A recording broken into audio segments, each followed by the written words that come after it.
Hola, soy el doctor Martín Checa-Artasu, de la licenciatura de Geografía Humana del Departamento de Sociología de la Universidad Autónoma Metropolitana, Unidad Iztapalapa. Y estoy presentando mi libro, mi más reciente libro, titulado Neogótico en Jalisco, guía para apreciación del patrimonio edificado.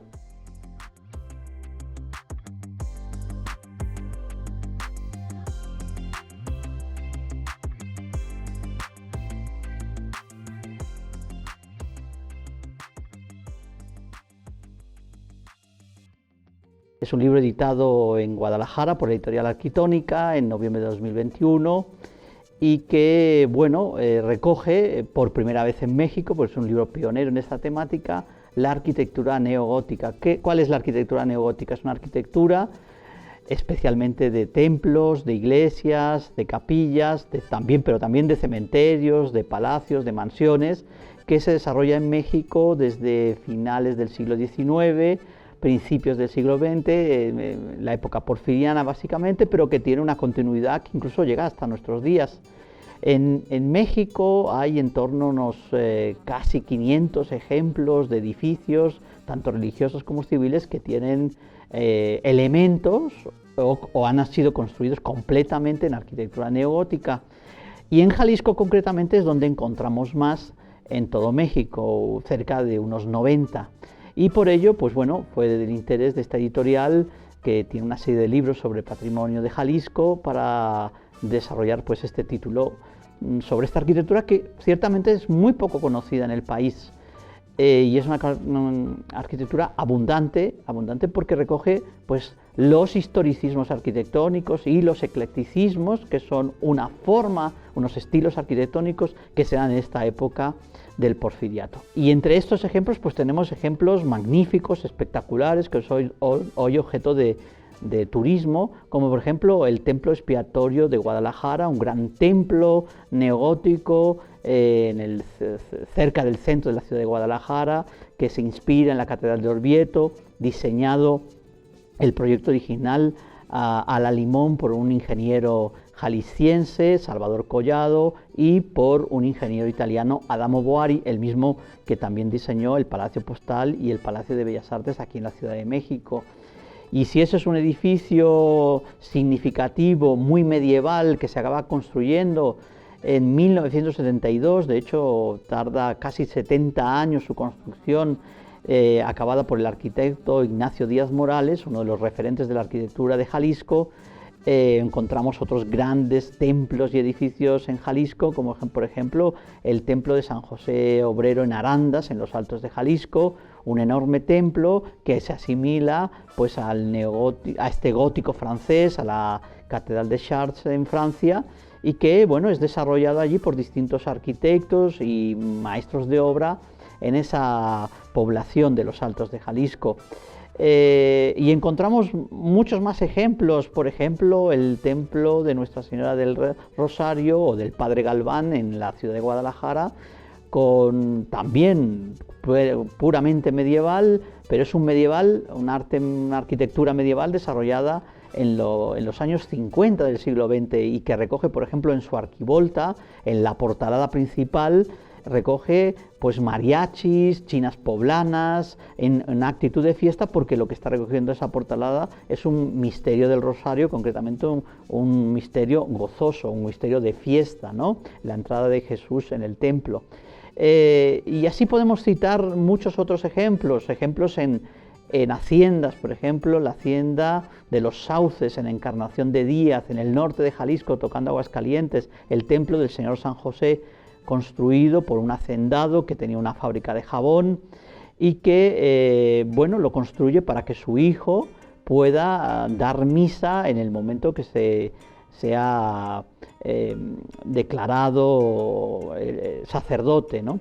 Y también lo encontramos en cementerios, en el cementerio del Panteón de Belén de la ciudad de Guadalajara, en el Panteón de Mezquitán, en el Panteón de Atemajac, donde hay numerosas tumbas y panteones en este estilo, que está marcado básicamente por arcos ojivales, arcos trilobulados, portaladas, columnatas, bóvedas de crucería, y que, bueno, nos retoma al mundo medieval, al mundo tardo medieval, porque el estilo gótico es un estilo del siglo XII, siglo XV, que se extiende por la Europa occidental, Alemania, Francia, Italia, España, Portugal, con distintas variantes, también en Inglaterra, en los países nórdicos, y que, bueno, llega en el siglo XIX, a mediados del siglo XIX, va a llegar a América, a Estados Unidos, a Canadá, a América Latina en general, y en México pues nos lo empezamos a encontrar a partir de la década de los 50 del siglo XIX en Guadalajara, en ejemplos como muy significativos, como por ejemplo las torres de la Catedral de Guadalajara, que son un emblema, un símbolo de Jalisco y de la ciudad de Guadalajara, que son hechas allá a principios de la década de los 50 en ese estilo neogótico. ¿Por qué se usa el neogótico o por qué se usa un referente medieval? Porque básicamente la Iglesia Católica está confrontando con esa arquitectura los problemas ideológicos y políticos que tiene frente al Estado liberal mexicano, y también con el arribo a la ciudad de Guadalajara y a Jalisco pues de grupos protestantes. De alguna manera la Iglesia se siente atacada ya por el Estado liberal mexicano, que le ha expropiado y le ha desamortizado propiedades y expulsa a órdenes religiosas del país, pero también por la presencia de estos grupos protestantes que para la Iglesia Católica pues es una disminución de su feligresía y de su poder moral que tiene en la sociedad. Esto es sumamente importante, y de ahí que pues todo esto se lleve a la arquitectura, al arte interior de los templos, al arte sacro, y se simbolice de esta forma, ¿no? Y aquí será muy importante pues hablar también de las advocaciones que son de la mayoría de estos templos y de esta época, son advocaciones para pedir expiación de los pecados y perdón por los pecados. ¿Cuáles tendrán mucho éxito? El Sagrado Corazón de Jesús, la Sagrada Familia, San José Obrero, patrón del trabajo, la Madre Iglesia, la Inmaculada Concepción, la Virgen del Rosario, etcétera, etcétera. Son advocaciones que son de coyuntura. ¿Por qué? Porque permiten, en muchos casos, que sean las advocaciones transmisoras de ese perdón que la Iglesia está diciendo a su feligresía y a los creyentes que se han visto acosados de alguna forma por el liberalismo, por el protestantismo, pero también por algunas otras ideas que están en la época, por ejemplo, el socialismo, el comunismo, el obrerismo. Todas estas ideas la Iglesia de alguna manera las confronta y las ve como un problema y las ve como una necesidad de, vamos a decir, limpiar a esos creyentes de esas ideas y de que estos deban pedir perdón a través pues, de una vocación que está en un templo, y en un templo que se hace de una determinada forma para que tenga esa función. Es el caso de estos grandes templos que he mencionado, el Templo Expiatorio de Guadalajara, el Templo de San José Obrero en Arandas, pero también otros muchos templos. También hay que decir que en esta época del Porfiriato, la Iglesia en general en México tiene un proceso de expansión porque para tener mayor influencia y no perderla, pues va a crear nuevas diócesis, va a trocear las grandes diócesis coloniales y va a hacer más diócesis, va a haber más obispos, por tanto va a haber más sacerdotes, y también no hay que olvidar que en esta época ser sacerdote daba la posibilidad de ir al seminario, de tener educación y por tanto de progresar socialmente en una sociedad marcada por el analfabetismo, por la pobreza, por la desigualdad extrema, y que, bueno, la Iglesia era una vía de promoción social, y esto es importante tenerlo en cuenta. El libro, obviamente, recoge también algunos ejemplos civiles,